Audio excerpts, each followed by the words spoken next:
Hello, AEW is here, and old Billy Boy won the Owen Hart. He's going to Wembley. But Kenny Omega wants to face him at Wembley, people. It's Kenny Omega! And will thus aim for MJF next. But Maxwell won't face Kenny Omega unless he does what Hangman did and be an empty-headed dumb fuck. No, put his AEW World title contention on the line. If he loses, he can never challenge again. And Kenny Omega spends the whole episode contemplating and then accepts. Because Omega's an empty-headed dumb fuck. I want to believe in him and be seated like South Korean actress Kim Min-hee watching Kenny Omega cinema. But it looks like I'll be watching a European art house film instead and crying at the loss of Omega. So yeah, MJF defeated Marky Mark, and another thing, I would not have MJF kick out of your J Driller. MJF is a beatable champion, not a sudden health tank man who can just take a whooping all of a sudden. He's not Darby Allin. You know what I do like? The return of Akari Noah on Unagi's channel. Yes, you can watch the full match, people. The return of Akari Noah with Unagi with some behind-the-scenes lead-up. But now, Sexy Andrade.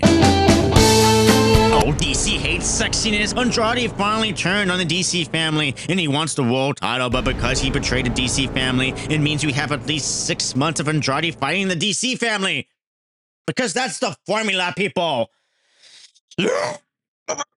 Well, Mercedes Moné is here having a promo where the production guy set the noise filter to 100. Another reminder that none of you are on my level. Mercedes won the Owen Hart and defended the last shard of her Elden Ring to go to All In for the AEW World Women title. I also thought Mercedes should have lost that match to Maya World because I feel character-wise, she needs to move on into a fresh slate. And since her title wins from before counted the Owen Hart, I thought she needed to lose that one to complete the downfall. But obviously I didn't think about All In being the reward. So of course Mercedes as AEW Women's World Champion is the final plan. Even though Mercedes wasn't supposed to be part of this to begin with. Unless she was. Oh shit, buddy, I gotta dig a little deeper. The question is, who will Mercedes face?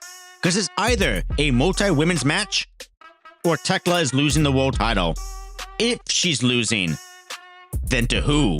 Kevin Knight is facing the golem creature Leo Rush, but let's examine this Stardom Tekla feud instead. Tekla killed Starlight Kid in Unmastered, right? And now has her mask to wear, right? Stardom looked like absolute chumps the entire feud, though. Like, think about this. Okada had to fly from Japan, deal with American airports, deal with California, watch Starlight Kid lose to Tekla and then get attacked right afterwards. And you know Tekla is flying on AEW's dime, right? So TK, the billionaire, is fully aware of what he's doing to Okada, and then Okada has to fly home to Stardom and deal with this.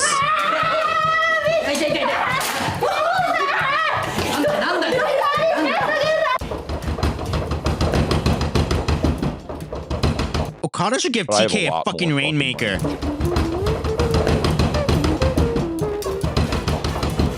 Darkman is here, and AEW not getting Darby Allin on Jackass somehow is a huge missed opportunity. Speaking of missed opportunity, Jay White is here.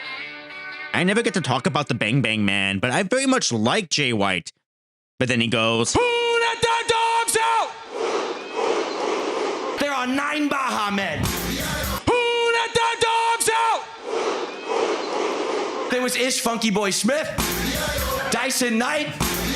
Neither of those guys were the group and you didn't even know. Who let the dogs out? Both of those guys were in the group and you didn't even know. There could be a Baja man here tonight and you'd have no freaking idea. Who let the dogs out? Oh, Billy Fuckface is teaming with Jonathan Moxman, who offered Will a full-time spot in Death Riders. And like Jay White pointed out earlier, a year before, Death Riders were basically fascists who killed Will. And now they're just motivational speakers, and Will is deeply entrenched in their speech. Wrestling is so weird. There is still doubt that Mox is being genuine. This could be a long con.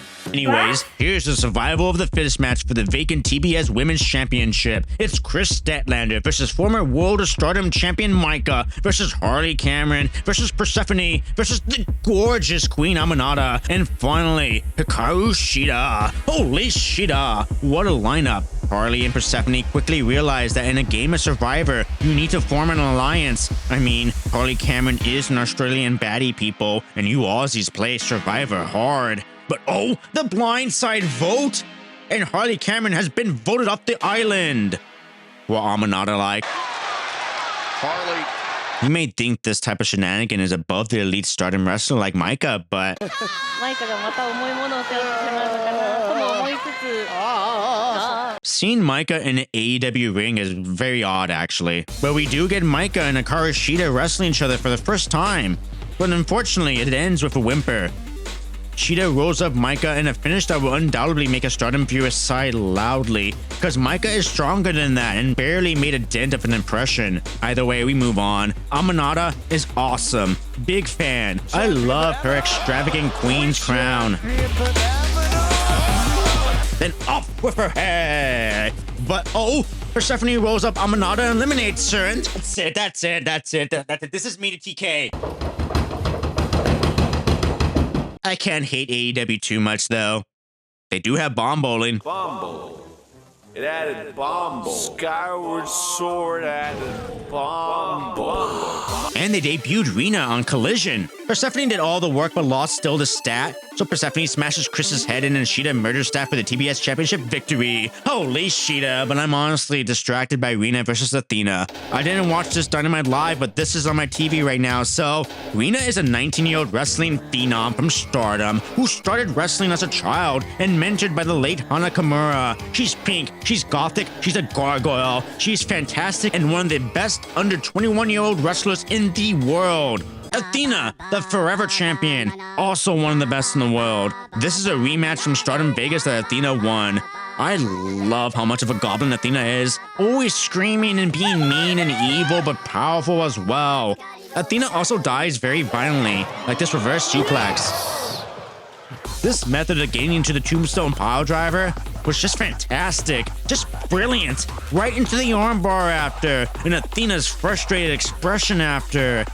It's just fantastic stuff. Rina was able to showcase her skills, and you can tell she has more experience than the majority of the roster of how she moves. Only 19. And I don't mean to bring that up like how people bring up Kane Parsons being 20, now 21, but she's quite literally the future of Stardom. She was able to express herself well here, but Athena had more energy to spend and then landed the O-face, which is still one of the coolest finishers in my opinion. I don't know how Athena has been able to do that move for as long as she's been doing it without any serious issues.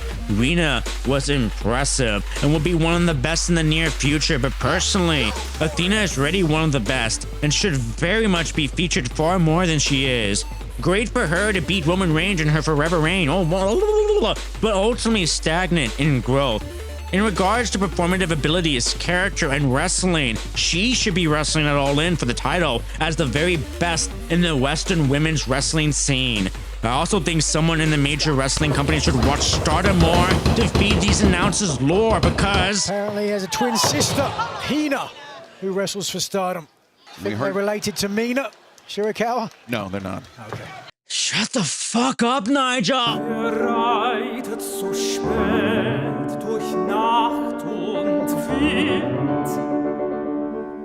Es